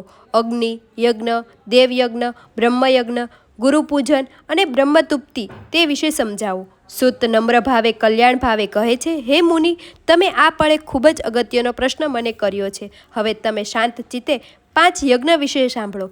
અગ્નિમાં દ્રવ્ય હોમવામાં આવે છે, તે મુજબ યજ્ઞ કરાય છે, તેને અગ્નિયજ્ઞ કહેવાય છે. બ્રહ્મચારીઓમાં શ્રદ્ધાભાવથી સમધીન થકી યજ્ઞ કરે છે અને ગૃહસ્થીઓ પોતાના ઘરમાં કાયમ અગ્નિ રાખે છે. વાનપ્રસ્થાનો પોતાના આત્મામાં અગ્નિનો આરોપ કરે છે. યજ્ઞ નિત્ય કરવો જોઈએ. હવે દર્શ, પૂર્ણમાસ વગેરે યજ્ઞોને દેવયજ્ઞ માનવા અને દેવોને પ્રસન્નતા બક્ષવા માટે પ્રસંગોપાત આ યજ્ઞ કરવામાં આવે છે. અને વેદોમાં અભ્યાસ કરવો તેને બ્રહ્મયજ્ઞ કહેવાય છે. આ બ્રહ્મયજ્ઞ નિત્ય કર્મ કર્યા પછી થઈ શકે છે. પરમ કૃપાળુ દયાળુ મહાદેવે સર્વ કલ્યાણ માટે 7 વારોની કલ્પના કરી છે. તેમણે દરેક વારના દેવતા કપેલા છે. જે તે વારે તેના સ્વામી દેવની પૂજા કરી હોય તો તે અચૂક ફળ આપે છે. રવિથી શનિ સુધીના વાર ક્રમબદ્ધ રીતે આરોગ્ય, સંપત્તિ, રોગ, શાંતિ, પુષ્ટિ, આયુષ્ય, ભોગ તેમજ મૃત્યુનો નાશ એવા ફળ આપે છે તેમ માનવું જોઈએ. દેવોને પ્રસન્ન કરવા માટે પૂજાને તે ગુરુપૂજન કહેવામાં આવે છે. હોમ, પૂજન તેમજ વિધિ કર્યા બાદ બ્રાહ્મણોને ભોજન કરાવી તૃપ્ત કરવા જોઈએ. બ્રાહ્મણ જમે તેને બ્રહ્મતુપ્તિ કહેવાય છે. તેથી ઈશ્વર સદાશિવ પ્રસન્ન પામે છે. 5 પ્રકારના યજ્ઞો શ્રદ્ધાભાવથી કરવામાં આવે તો તે ક્રમે જ્ઞાનની સિદ્ધિ પ્રાપ્ત થાય છે એમ ચોક્કસ માનવું. સૂત કહે છે કે ઘરને સ્વચ્છ રાખવાથી તથા ત્યાં પૂજન કરવાથી યથાર્થ ફળની અવશ્ય પ્રાપ્તિ થાય છે. જોકે ગાયોને રહેવાથી સ્થળ સ્વચ્છ રાખવાથી, ગાયોનું યોગ્ય રીતે રક્ષણ કરવાથી પણ ફળની પ્રાપ્તિ થાય છે. જળાશયોનો કાંઠો તેનાથી ઘણું ફળ આપે છે. તુલસી, બીલી, પીપળાનું મૂળ, દેવાલય, તીર્થધામ, નદીનો કિનારો, દરિયાનો કિનારો, ગિરિશૃંગો વગેરે ઉત્તરોત્તર 10 ગુણો ફળ આપનાર છે. સમજુ અને જ્ઞાની મનુષ્ય પોતાના મન જ્યાં ઠરે તે સ્થાને ઉત્તમ અને શ્રેષ્ઠ માનવું. પતનથી બચવાને શાસ્ત્રને પાત્ર કહેવાય છે. તે મુજબ પાપથી બચાવે તેને દાનને પાત્ર ગણાય છે. જે મંત્ર ગાનારને પાપ બચાવે તે ગાયત્રી મંત્ર કહેવાય છે. માટે દાન, જપ, હોમ અને પૂજન વગેરે કાર્યમાં દાન કરવાનું સારું. ગાયત્રીનો ઉપાસક બ્રાહ્મણ યોગ્ય પાત્ર ગણાય છે. દરિદ્રતા અને ગરીબ બ્રાહ્મણને આપેલું દાન પૃથ્વી પર 10 વર્ષ પર્યે ભોગફળ આપે છે, તે ભૂલવું નહીં. અને વેદનો અભ્યાસ કરેલ બ્રાહ્મણને કરેલું દાન સ્વર્ગમાં 10 વર્ષ ભોગફળ આપે છે. વિષ્ણુના ભક્ત એવા ભક્તને આપેલું દાન વૈકુંઠમાં વાસ આપે છે અને શિવ ભક્ત બ્રાહ્મણને આપેલું દાન કૈલાસમાં વાસ કરાવે છે. આથી હે સજ્જનો, સદૈવ તત્પશ્ચાત અને દાન ભાવ કેળવવા જોઈએ. એટલું જ નહીં, દાન કરવું જોઈએ. ભગવાન શ્રી કૃષ્ણએ ગીતાજીમાં કહ્યું છે કે હે મનુષ્ય, જ્ઞાનીએ યજ્ઞ, દાન અને તપ 3 કર્મોને કદી તપજવા ન જોઈએ, કેમ કે તે મનુષ્યને પાવન કરે છે. અને સમજુ મનુષ્યને દરેક ભોગદાયી વસ્તુઓનું દાન કરવું જોઈએ, જેથી તેને આ લોકમાં તથા પરલોકમાં ઉત્તમ ભોગ મળે છે. અને ઈશ્વર ત્યાપણ્યું બુદ્ધિથી કરેલા કર્મ હંમેશા મોક્ષફળ આપે છે તેમ માનવું. તે પછી મુનિઓને ભગવાન સદાશિવની પાત્વિક પ્રતિમાની પૂજન વિધિ વિષાદ તથા જાણવાની ઈચ્છા જાગી. તેથી મનુષ્ય શૌનક સૂતને તે મુજબ કહે છે. સૂતજી કહે છે, હે સજ્જનો, તમે આ ઘણા ઉત્તમ પ્રશ્નો કર્યા. હે બ્રાહ્મણો, તળાવ, નદી કે કૂવાના જળની અંદર માટી લઈ આવી તેને સુગંધીદાર દ્રવ્યોથી પવિત્ર બનાવી તેમજ દૂધ થકી ભીંજવીને પાર્થિવ પ્રતિમા બનાવી પ્રતિમાની દરેક અંગ પ્રત્યંગ તેમજ આયુધ્યયુક્ત બનાવી ત્યાર પછી સુંદર મંડપ બનાવી આદરપૂર્વક તેની સ્થાપના કરવી. આ પવિત્ર પ્રતિમાનું પૂજન કરવું, જેના પુષ્પ થકી પોષણ અને મંત્ર થકી અભિષણ કલ્પ અને અભિષેક વડે આત્મની શુદ્ધિ થાય છે અને ગંધથી પુણ્ય મેળવાય અને નૈવેદ્યથી આયુષ્ય અને તૃપ્તિ મળે છે અને ધૂપ કરવાથી ધન મળે છે. દીવાના પ્રાગટ્યથી જ્ઞાન અને પાનબીડાથી ભોગ મેળવાય છે. જે કર્મ દ્વારા પૂર એટલે કે ભોગના ફળની સિદ્ધિ થાય તેને પૂજા કહેવામાં આવે છે અને વેદોમાં પણ સરસ રીતે કહેવાયું છે કે પૂજાયતે અનેત એટલે કે ભોગની સાથે મનના ભાવોને તેમજ જ્ઞાનની સિદ્ધિ પૂજન છે. નિત્ય તેમજ નૈમિક કર્મો ચોક્કસ સમય બાદ ફળ બક્ષે છે, પણ કામ્ય કર્મ જો સારી રીતે આચરવા મૂકીએ હોય તો તેનું ફળ તરત જ પ્રાપ્ત થાય છે. પ્રત્યેક મહિનાની વદ ચોથના દિને ગણેશજીની પૂજા થાય છે અને અમાસના સુદ સાતમે સૂર્યની પૂજા, પ્રત્યેક બારસે વિષ્ણુનું પૂજન, આસો વદ 14 અંબિકાજીનું પૂજન ઉત્તમ લેખાય છે. તે પ્રકારે જ મહાવદ 14 શિવજીનું પૂજન શ્રેષ્ઠ અને ઉત્તમ ગણાય છે. સ્થણાવર જંગમ અને આ જગતનાથ અને બિંદુની સમાન છે. બિંદુ શક્તિનું સ્વરૂપ છે. નાદ એટલે શિવ એટલે કે આપણે એમ સમજી રહ્યા છીએ કે જગત શિવ અને શક્તિનું સ્વરૂપ જ છે. શિવના આધારે શક્તિ એટલે કે નાદના આધારે બિંદુ અને બિંદુના આધારે જગત રહેલું છે. બિંદુ દેવી પાર્વતી જગતની માતા છે અને નાદરૂપ સદાશિવ વિશ્વના જગતના નાથ છે, પિતા છે. શ્રદ્ધાભાવથી ભક્તિ અર્ચન કરવાથી પરમ કૃપાળુ દયાળુ સદાશિવ પ્રસન્ન થાય છે અને તેમની દયા ઉતરે છે. મનોકામનાઓ પણ સિદ્ધ થાય છે અને સદાશિવની ભક્તિભાવથી પૂજા કરનાર મોક્ષે જાય છે. તેને ફરીથી જન્મ મેળવવો પડતો નથી. એટલું જ નહીં, રુદ્રાક્ષ ધારણ કરવાથી ચોથા ભાગે, ભસ્મ ધારણ કરવાથી અડધા ભાગે તેમજ શિવ મંત્રનો શ્રદ્ધાભાવથી જપ કરવાથી પોણા ભાગે મનુષ્ય ભક્તિસભર ગણાય છે. ટૂંકમાં અને ભક્તિવાળી ગણી શકાય છે. જો કે શિવ પૂજન કરવાથી ભક્ત પૂર્ણ ભક્તિમાન તરીકે ઉપસે છે. ઋષિઓ કહે, પ્રણવનો અને મહિમા તથા શિવ ભક્તિની પૂજા અંગે કહો. સૂત કહે છે, તમે ઓમકાર વિશે જાણો. પ્રણવ એટલે ઓમકાર, તેમાં એટલે પ્રકૃતિથી ઉત્પન્ન થયેલો સંસાર, નવ અર્થાત નાવ, અને જે સંસાર સાગરમાંથી નાવ થકી પાર પડાય છે એટલે કે તરી શકાય છે. તરી જવાય એટલે કે તેને પ્રણવ કહેવાય. બીજી રીતે જોઈએ તો એટલે પ્રચંડ, ન એટલે નથી અને વ એટલે તેમનો એવો અર્થ થાય છે અર્થાત કે પ્રણવ જપ કરનારને સંસારનું બંધન કદાપી થતું નથી. ત્રીજી રીતે જોઈશું તો પ્રક્ષેણવ નિયત અતિ પ્રણવ અર્થાત જે ઉષ્ટક રીતે મોક્ષ તરફ તમને દોરી જાય તે પ્રણવ. ત્યારે સૂતજી આગળ કહે છે કે હે બ્રાહ્મણો, સદાશિવ પંચાક્ષર મંત્ર નમઃ શિવાયનો જપ મહામાસ તેમજ શ્રાવણ મહિનામાં કરવો ઉત્તમ ગણાય છે અને મિતાહાર તેમજ મૌન રાખીને પ્રથમ 1000 જપ વડે શુદ્ધ થવું, ત્યાર પછી શિવજીનું ભાવપૂર્ણક રીતે સ્મરણ કરવું, તેમના સ્વરૂપમાં તદાકાર થવું અને પદ્માસનમાં આરૂઢ થયેલા માથા પર પવિત્ર ગંગા અને ચંદનને ધારણ કરનાર ડાબા સાથળ પર પાર્વતીજીને બેસેડા વરદાયક અને અભય મુદ્રાવાળા કલ્યાણકારી દયાળુ કૃપાનિધિ દિવ્ય સદાશિવનું ધ્યાન ધરવું અને ત્યાર પછી જપનો પ્રારંભ કરવો. ભક્તે પોતાના સંકલ્પ મુજબ જપ કરતા રહેવું. જપ પૂર્ણ થતે શિવજીનું પૂજન શ્રદ્ધાભાવથી વિધિ મુજબ કરવો અને હોમ પણ કરાય છે. બ્રાહ્મણોને દાન તથા ભોજન આપી શકાય છે. તેમને આ રીતે સંતુષ્ટ કરી શકાય છે. આ પ્રકારે મંત્રની સિદ્ધ થાય છે. તપ, જપ, દાન અને ધ્યાન દ્વારા પવિત્ર બનેલો મનુષ્ય શિવનું દર્શન પામીને ધન્ય બને છે, કૃતાર્થ બને છે. ક્રિયાવાળા 10 ભક્તો કરતાં તપ કરનાર એક ભક્ત વધે છે, તેવા 100 તપસ્વી કરનારા એક જપવાળો ભક્ત વધે છે. હે બ્રાહ્મણો, તમને અનુભવની વાત કહું છું, તે ધ્યાનપૂર્વક સાંભળો. એક દિવસ એક વાત બની. મારા પિતાશ્રી લોમણ હર્ષના આશ્રમમાં વત્સ મુનિનું મંગલ આગમન થયું હતું. ત્યાં ચાતુર્માસ રહ્યા હતા. તે ગાળા દરમિયાન મેં તેમની સેવા ચાકરી કરી. મુનિ મને જાતની કથાઓ અને સ્થળોનું વર્ણન કરાવતા હતા. મને પણ તેની કુતૂહલ થયું, તેથી મેં એકવાર પૂછેલું, હે ભગવાન, આપે આટલી નાની ઉંમરમાં આખી પૃથ્વીનું નિરીક્ષણ કઈ રીતે કર્યું? મુનિ હસ્યા. તેઓએ એક પળ થોભ્યા પછી તે કહે છે, હે સદાશિવના 6 અક્ષરના મંત્રનો 1000 વાર અને 8 વાર જપ કરું છું. તેથી લાંબુ આયુષ્ય પસાર કર્યું છે, છતાં મારું યૌવન સ્થિર બન્યું છે. મંત્રનો જપ મહિમા અપમાન છે, અનંત છે. આ મંત્રનો જાપ મહિમા વિશદ રીતે સમજવા માટે.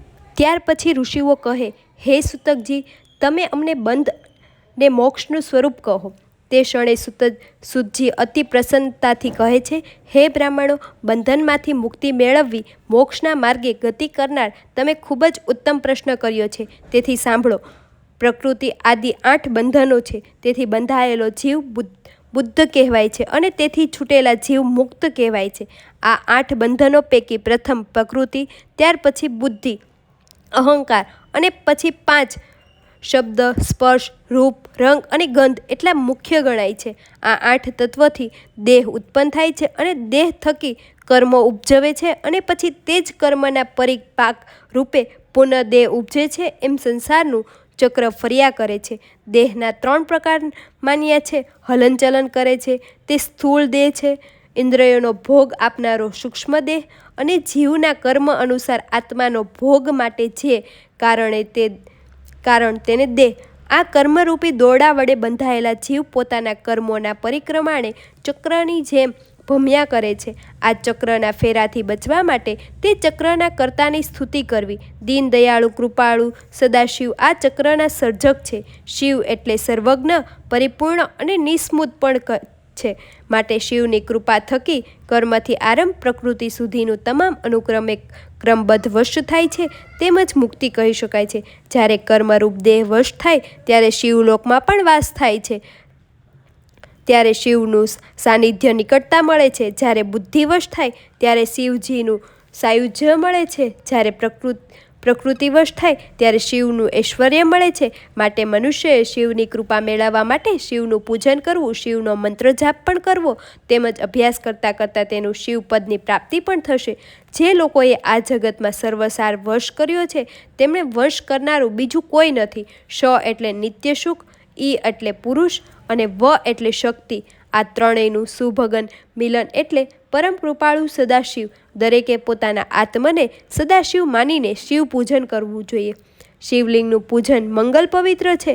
તેના 5 પ્રકાર પણ છે: સ્વયંભૂલિંગ, બિંદુલિંગ, સ્થાપિત લિંગ, ચલલિંગ અને ગુરુલિંગ. ઋષિઓના શ્રદ્ધાભાવભર્યું તપથી પ્રસન્ન થઈને તેમને સમીપે રહેવા માટે સદાશિવ પ્રભુ પૃથ્વીની અંદર રહે છે. જેમ વૃક્ષોના અંકુર પૃથ્વીમાંથી આપોઆપ બહાર આવે તેમ સદાશિવ લિંગ સ્વરૂપે સ્વભૂ પ્રગટ થાય. તેથી તેને સ્વભૂલિંગ કહેવાય છે. અને પોતાના હાથે લખાયેલા યંત્રમાં અથવા કોઈ વસ્તુના શિવનું આહ્વાન કરી પૂજન કરવું તે બિંદુલિંગ કહેવાય છે.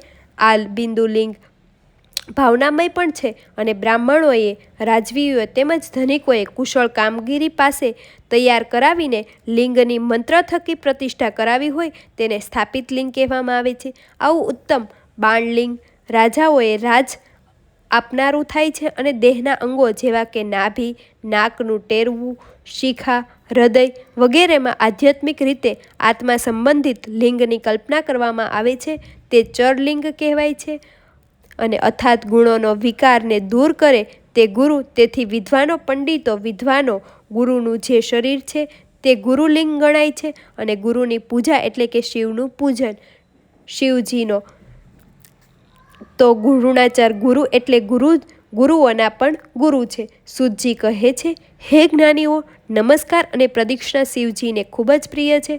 તેથી તેઓ પ્રસન્ન પણ રહે છે. માટે જ્ઞાનીઓ, સમજુ મનુષ્ય શિવને નમસ્કાર કરો. શ્રદ્ધાભાવપૂર્વક નમસ્કાર અને પ્રદક્ષિણા થકી પણ પ્રસન્ન કરો. તેમાં તમારું કલ્યાણ અને તેમાં તમારી સફળતા પણ છે. ઋષિઓ શિવના પાર્થિવ લિંગનો મહિમા જાણવા માટે ઈચ્છા વ્યક્ત કરી. આથી સૂતજી કહે છે, હે ઈશ્વરો, શિવના પાર્થિવ લિંગમાં મહિમાનો હું તમને કહું છું તે સાંભળો. સર્વલિંગોમાં પાર્થિવ લિંગ ઉત્તમ છે. તેમાં પૂજનથી અનેક લોકો સિદ્ધિ પામ્યા છે. 8 પ્રકારની મૂર્તિઓના પાર્થિવ મૂર્તિ શ્રેષ્ઠ છે અને પાર્થિવ લિંગની આરાધના પવિત્ર, ધન્ય અને આયુષ્ય વધારનારી છે, સંતોષ અને પુષ્ટિ આપનાર છે તથા લક્ષ્મીનો વધારો કરનારી છે. માટે ઉત્તમ સાધક પુરુષોએ તેની પૂજા અવશ્ય કરવી જોઈએ. અને દેવો, અસુરો, મનુષ્ય, ગંધર્વો, નાગરો, રાક્ષકો અને બીજા પણ ઘણા લોકો પાર્થિવ લિંગનું પૂજન કરી ઉત્તમ સિદ્ધિ પામ્યા છે. પાર્થિવ લિંગ અખંડ જ બનાવવું, તેને ખંડિત કરવું નહીં. જે ખંડિત લિંગ બનાવે છે તે પૂજાનું ફળ પામતો નથી. અને બ્રાહ્મણ પાર્થિવ શિવલિંગનું પૂજન કરતો નથી તે શૂળપ્રોત નામના અતિ ભયંકર ઘોર નર્કમાં જાય છે. ચરલિંગ અખંડ જ હોવું જોઈએ અને અચર સ્થળાવર લિંગ 2 ખંડમાં રચાય છે. અખંડ ચરલિંગને કરેલી પૂજા સંપૂર્ણ ફળ આપે છે, પણ 2 ખંડવાળા ચરલિંગની પૂજા કરી હોય તો તે મોટું નુકસાન કરનારી થાય છે. ત્યાર પછી ઋષિઓ પાર્થિવ લિંગની સંખ્યા અને તેના ફળ વિશે જાણવા ઉત્સુકતા બને છે. આથી સૂત કહે છે, હે મુનિઓ, વિદ્યા ઈચ્છતા પુરુષે 1000 પાર્થિવ લિંગ બનાવી તેનું પૂજન કરવું. ધન ઈચ્છનારે 500 પાર્થિવ લિંગોનું, પુત્ર ઈચ્છનારે 15 પાર્થિવ લિંગોનું, સોનું અને વસ્ત્ર ઈચ્છનારે 500 પાર્થિવ લિંગોનું, અને પૃથ્વીની ઈચ્છાવાળાએ 1000 પાર્થિવ લિંગનું, અને મોક્ષ ઈચ્છનારે 1 કરોડનું, દયાની ઈચ્છાવાળાએ 3000નું, તીર્થની ઈચ્છાવાળાએ 2000નું, મિત્ર ઈચ્છનારે 3000નું, કોઈને વશ કરવાની ઈચ્છાવાળાએ 800નું, અને મરણ ઈચ્છનારે 700, મોહ ન ઈચ્છનારે 800, ઉચ્ચાટન કરવા અને તત્પર થયેલા 1000નું, સંપત્ત ઈચ્છનારે 1000નું, અને દ્વેષ ઈચ્છનારે 500 પાર્થિવ શિવલિંગનું પૂજન કરવું. બંધનથી છૂટવા ઈચ્છનારે 1500નું, અને મહારાજાનો ભય થાય ત્યારે 500 પાર્થિવ શિવલિંગનું પૂજન કરવું. અને ચોરનો સંકટ સમયે 200નો, ડાકણ વગેરેનો ભય દૂર કરવા માટે 500નું, દરિદ્રતા દૂર કરવા માટે 5000નું, દરેક પ્રકારની કામના પૂર્ણ કરવા 10000 પાર્થિવ શિવલિંગોનું પૂજન કરવું જોઈએ. અને પાર્થિવ શિવલિંગનું પૂજન કરોડો યજ્ઞોનું ફળ આપે છે અને કામનાવાળા મનુષ્યને કાયમી ભોગ તથા મોક્ષ બંને આપે છે. એક બાજુ બધી જાતના દાન, અનેક પ્રકારના વ્રત, તીર્થ તથા નિયમો અને યજ્ઞ કરાય છે, અને બીજી બાજુ કેવળ પાર્થિવ લિંગનું પૂજન કરાય તો પણ તેનું સરખું ફળ મળે છે. સ્ત્રીઓ અને બીજા હર કોઈને શિવલિંગનું પૂજન કરવાનો અધિકાર છે, છતાં દ્વિતોજી વૈદિક માર્ગથી પણ પૂજન કરવું તે ઉત્તમ છે. બીજા વર્ણોએ વેદોક્તએ માર્ગથી પણ પૂજન કરવું તે માન્ય નથી. ત્યારે શૌનક મુનિ કહે છે, હે સૂત, હવે શિવ નૈવેદ્ય ગ્રહણ કરવા અંગેનો નિર્ણય અમને કહી સંભળાવો. અમને જાણવા મળ્યું છે કે શિવ નૈવેદ્ય ગ્રહણ કરવું ન જોઈએ, તો તેનું શું કારણ હોઈ શકે અને તેમને વિસ્તારથી કહી સંભળાવો. સૂતજી કહે છે, હે મહાજ્ઞાની મુનિઓ, તમને ધન્ય છે. પ્રભુ વ્યાસજી પાસેથી મેં જે કંઈ સાંભળ્યું છે તે તમને કહું છું. તે તમો એકાગ્રથી સાંભળો. દૃઢ નિશ્ચયવાળા શિવ ભક્તને શિવ નૈવેદ્ય ન લેવાય, તેની ભાવનાનો ત્યાગ કરવો. શિવ નૈવેદ્ય દર્શનથી સર્વ પાપો નાશ પામે છે. તે ગ્રહણ કર્યું હોય તો પુણ્ય મળે છે, એમ શાસ્ત્રમાં કહેવાયું છે. જે જ્યોતિર્લિંગ કહેવાય છે તેમનું નૈવેદ્ય ગ્રહણ કરવું તે ચંદ્રયાન વ્રત બરાબર કહેવાય છે. જો કોઈ સ્થળે નૈવેદ્યનો અધિકાર ચંડનો હોય એટલે કે સાધનાનો હોય તો તે નૈવેદ્ય ગ્રહણ કરવું નહીં. શિવલિંગ પર જે પત્ર, પુષ્પ, ફળ કે જળ એમાંનું કોઈ પણ ચડાવ્યું હોય તે લઈ શકાતું નથી, એટલે કે તે ગ્રહણ કરી શકાતું નથી. જોકે શિવલિંગને સ્નાન કરાવીને પાણી આચમન રૂપે લઈ શકાય છે, કેમ કે શિવલિંગની શિલાનો સ્પર્શ થતાં જ તે પવિત્ર બની જાય છે. ત્યારે બિલીપત્રનો મહિમા તો સદાશિવના લિંગ પર બિલીવપત્ર ચડાવાય છે. આ બિલીવપત્ર પવિત્ર છે, બિલીવ મંગલ છે. બિલીવ ચડાવવાથી સદાશિવ સદૈવ પ્રસન્ન રહે છે, ખુશ રહે છે. તેની કૃપા ભક્તો પર ઉતરે છે. અને બિલીના વૃક્ષમાં શિવજીનો વાસ છે. હા, મૂળમાં સદાશિવ વસે છે. તેના ક્યારા અને જળથી ભરપૂર રાખવા જોઈએ. વૃક્ષનું જતન કરવું, તેનું પૂજન કરવું, અર્ચન કરવું. આમ કરવું એટલે શિવ પૂજન. ત્યાં દીપ પણ પ્રગટાવી શકાય છે. બિલીવની ઉત્પત્તિ કથા કંઈક આ પ્રકારની છે. એક કાળે દેવી ગિરિજાના વિશાળ લલાટ પર પરસેવાનું બિંદુ ઉપસ્યું હતું. દેવીએ તેને લૂછીને જમીન પર ફેંક્યું. તે પરસેવાના બુંદ વડે વિશાળ વૃક્ષ થયું. એક દિવસ ફરતા ફરતા દેવીએ ઘટાદાર વૃક્ષને જોયું. દેવી સહિત જયાને કહે, આ વૃક્ષને નિહાળીને મને ખૂબ જ આનંદ થયો. ત્યારે જયા કહે છે, હે દેવી, એ વૃક્ષ આપના પરસેદ્વ બિંદુમાંથી ઉગ્યું છે. દેવીએ તેનું નામ રાખ્યું બીલું. બીલીવના પાંદડાવતી ભગવાન શિવનું ભાવપૂર્ણ રીતે પૂજન કરાય છે અને બીલીપત્ર મસ્તકે મુકાય છે. એમ કરનારને યમનો કોઈ ભય કે ડર રહેતો નથી. બીલી વૃક્ષના મૂળમાં શિવ પાર્વતી વસે છે અને તેના થડમાં દેવી દાક્ષિણ્યતા અને શાખાઓમાં મહેશ્વરી, પત્રોમાં પાર્વતી, ફળમાં કાત્યાની, છાલમાં ગૌરી અને પુષ્પમાં ઉમાદેવીનો વાસ રહેલો છે. તેના કાંટાઓમાં 9 કરોડ શક્તિઓનો ભંડાર છે, વાસ છે. બીલીનો આવો અદ્ભુત મહિમા છે. હે સજ્જનો, બીલીવને ત્રિદલ પણ કહેવાય છે. શિવલિંગ પર બીલીવ ચડાવતી વખતે એક અખંડ ત્રિદલ લઈને તેનો મંત્ર જાપ કરીને બીલીવપત્ર ચડાવવું જોઈએ. પૂજામાં ઉપયોગમાં લેવાતા બીલીપત્ર તેમજ બીલીનું ફળ ઔષધિમાં પણ અતિ શ્રેષ્ઠ અને ઉત્તમ ગણાય છે. તે ગુણકારી પણ છે. વળી બીલીનું ફળ યજ્ઞમાં પણ હોમી શકાય છે. તે અતિ પવિત્ર અને મંગલ છે. હે બ્રાહ્મણ દેવતાઓ, જે લોકો સદાશિવની પૂજા કરે છે તે ધન્ય છે. જેના મુખમાંથી નિત્ય શિવ શિવનું રટણ થાય છે તેને કોઈ પણ પ્રકારના પાપો સ્પર્શી શકતા નથી. જે ભક્ત પાસે શિવનું નામ, ભસ્મ અને રુદ્રાક્ષ એ ત્રણેય પવિત્ર વસ્તુઓ નિત્ય રહે તેવા મનુષ્યને દર્શન કરનારી ત્રિવેણી સંગમમાં સ્નાન કર્યાનું પુણ્ય પ્રાપ્ત થાય છે. જે મનુષ્યના લલાટે ભસ્મ નથી, જેના અંગમાં ક્યાંય રુદ્ર નથી, જેના મુખમાં શિવ નામ નથી, તે અધર્મ મનુષ્યનો ત્યાગ કરવો. શિવજીનું નામ ગંગા સમાન, ભસ્મ યમુના સમાન અને રુદ્રાક્ષ સરસ્વતી સમાન છે. તે ત્રણેયના સમાગમ સર્વ પાપનો નાશ કરે છે. તેનો જરાય નવાઈ નથી. અગાઉ બ્રહ્માએ ત્રિવેણી સંગમ અને આ ત્રણેય તુલના કરી જોઈ હતી. બંને સમાન થયા હતા. તે ઘડીથી બધા દેવો, બ્રહ્મા અને વિષ્ણુને પણ આ ત્રણેય વસ્તુ ધારણ કરે છે. હે જ્ઞાની બ્રાહ્મણો, તે ત્રણેયનો મહિમા કહેવા માટે કોઈ સંપૂર્ણ નથી. તે ગૂઢ છે. પુરાણો અને શાસ્ત્રોમાં મેં જાણ્યું છે એ અંગે હું જ્ઞાત છું તે તમને કહી રહ્યો છું. તમે ધ્યાનથી સાંભળો. જે પાપો કોઈ પણ રીતે નાશ પામી શકતા નથી તે શિવ નામ જપવાથી, તેમના પવિત્ર રટનથી નાશ પામે છે. એટલું જ નહીં, જે નિત્ય શિવજીનું નામ રટે છે તે વિદ્વાન પૂર્ણાત્મક થઈને ધન્યતાને પ્રાપ્ત છે. શિવ નામરૂપી નાવમાં બેસનાર ડૂબતો નથી. તે સંસાર સાગર કિનારે ઉતરે છે. ટૂંકમાં એમ કહેવાય છે કે સાગર પાર કરી શિવનું નામ એટલે અમૃત. આ અમૃતનું પાન કરનાર તેજોમય બને છે. જે ભક્તો સદૈવ શિવ નામ રટન કરે તેને મોક્ષનું સુલભ બને છે.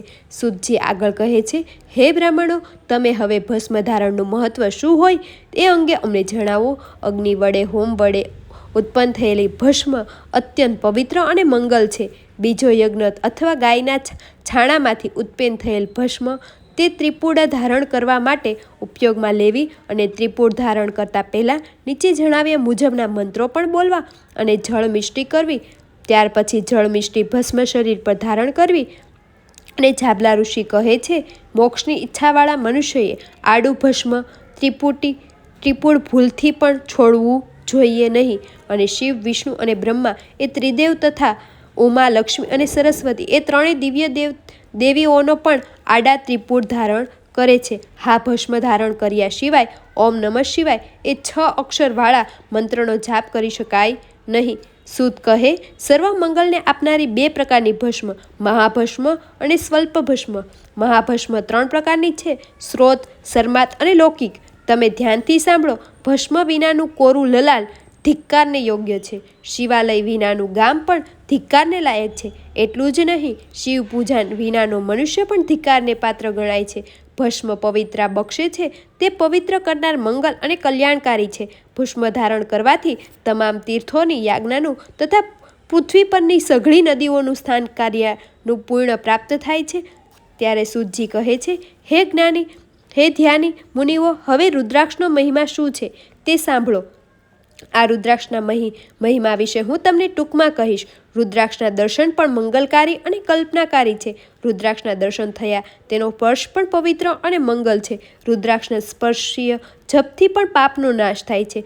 સુખ, શાંતિ, આનંદ, ઉમંગ અને ઉત્સાહ મળે છે. તે આરોગ્ય અને સુઘડ રાખનાર છે. અગાઉ શિવજીએ દેવતાએ 1000 વર્ષો લગી તપ આરંભેલું. જ્યારે તેમને નેત્રો ખોલ્યા ત્યારે ચક્ષુઓમાંથી સરી પડેલા 2 જળબિંદુઓ રુદ્રાક્ષના વૃક્ષ રૂપે સાંકળા થયેલા છે અને ભગવાને ભક્તોને તે પ્રસાદી તરીકે આપેલા.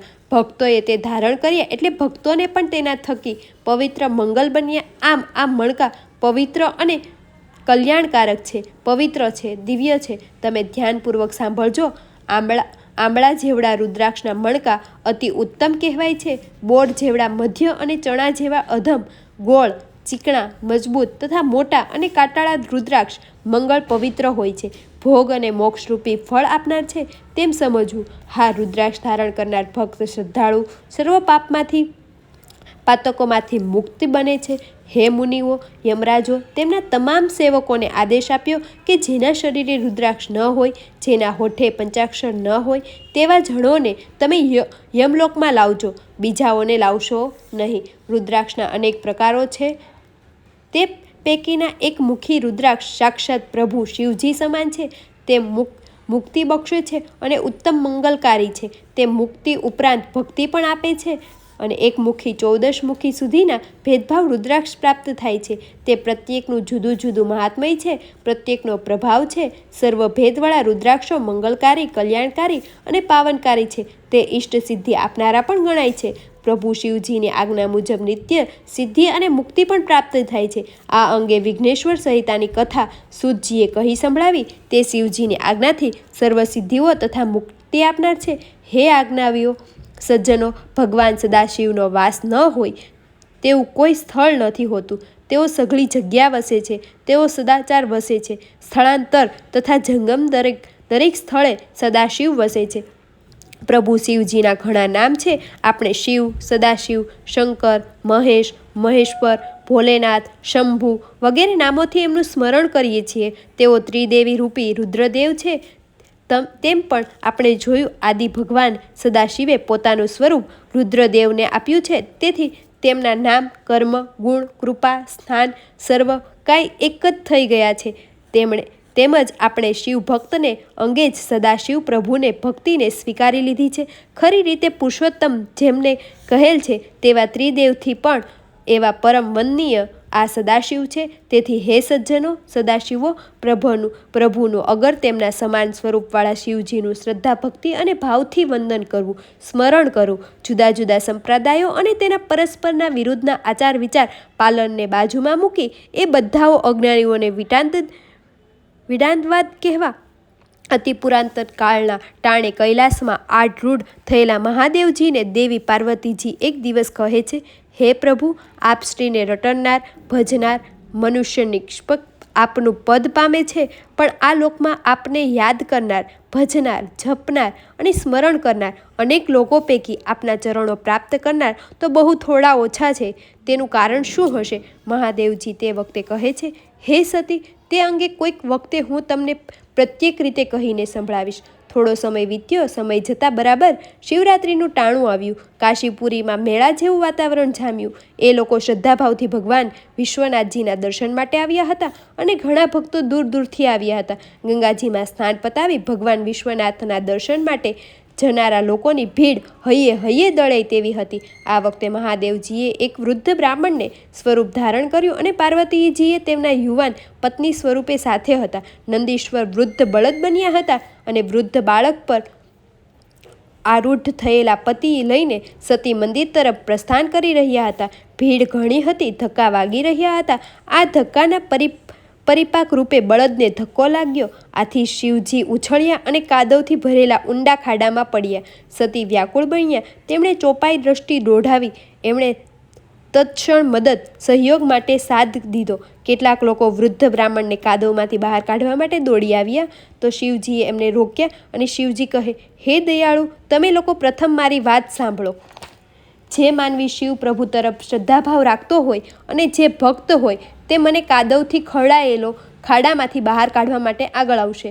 હા, મને કાદવમાંથી બહાર કાઢનાર ભક્તના મનમાં કોઈ કાળે શિવ ભક્તિ વિશે સંકલ્પ વિકલ્પ થયો હશે તે મને સ્પર્શતા જ ભસ્મ થઈ જશે.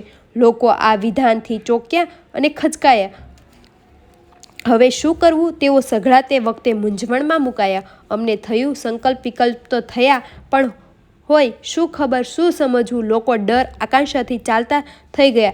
દરમિયાન ટોળામાંથી એક વ્યક્તિ ઝડપથી આગળ આવી ઘણા લોકો તેને જોઈને વાક્યો ઉચ્ચારતા લાગ્યા. એણે કોકે ગાંડો પણ કહ્યો. આગળ આવનાર તે વ્યક્તિ તેના પ્રતિ ધ્યાન આપ્યું નહીં. અને પેલી વ્યક્તિ વૃદ્ધ બ્રાહ્મણ સામે જોઈને કહે, હે બ્રાહ્મણ દેવતા, હું ગંગા સ્નાન પૂર્ણ કરીને અહીં આવ્યો છું. હા, મારા કોઈ પાપ હશે તો ગંગા સ્નાન પછી તે અવશ્ય ધોવાઈ ગયા હશે. મને પ્રભુ વિશ્વનાથ પ્રત્યે અપાર અખૂટ શ્રદ્ધા છે, ભાવ છે. મને વળી મરવાની થોડી ભીતિ નથી. હે બ્રાહ્મણ દેવતા, તમારો હાથ મારા હાથ તરફ લંબાવશો. હું તમને ઊંડા આ ખાડામાંથી બચાવવા માટે તત્પર છું. ઈશ્વર ઈચ્છતા મુજબ સઘળું સારું બનીને રહેશે. આ વખતે શિવજી તેને નમ્ર ભાવે પ્રેમાળ સ્વરે કહે, હે દયાળુ પરોપકારી સજ્જન, જ્ઞાની સદગૃહિણી, તારું કલ્યાણ થશે, મંગળ થશે. તું આ કાર્ય કરવાથી દુર્લભ ધામને પામીશ.